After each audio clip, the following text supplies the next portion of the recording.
Les nombres premiers, pour ceux qui ont mauvaise mémoire, sont des nombres seulement divisibles par 1 et par eux-mêmes.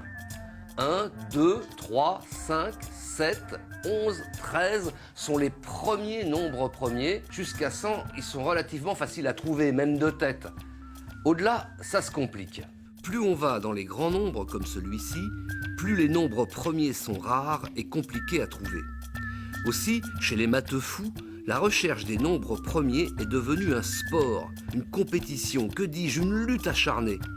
En 1951, le plus grand nombre premier qu'on avait trouvé était ce nombre-ci. Écrit avec des chiffres de cette taille, il mesure 112 cm. Pour plus de simplicité et d'économie de place, on peut aussi l'écrire 2 puissance 127 moins 1.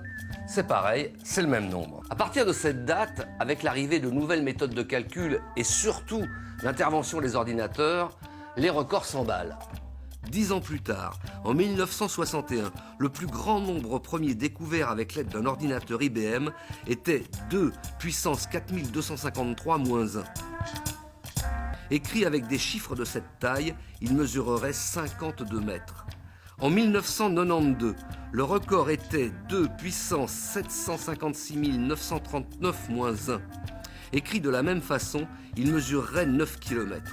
Chose incroyable, à peu près vers cette époque, on est arrivé aux limites des ordinateurs. Et oui, malgré les progrès de l'informatique, le plus gros ordinateur du monde, le Cray T94, aurait mis trop de temps pour trouver les records suivants. On eut alors une idée de génie.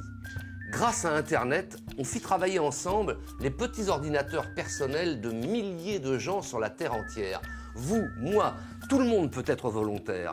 Et l'on obtint la plus grosse machine à calculer de tous les temps. Le plus grand nombre premier, découvert grâce à cette méthode en 2001, était donc 2 puissance 1 346 917 moins 1. Écrit à la craie, de cette façon, il mesurerait 40 000 km.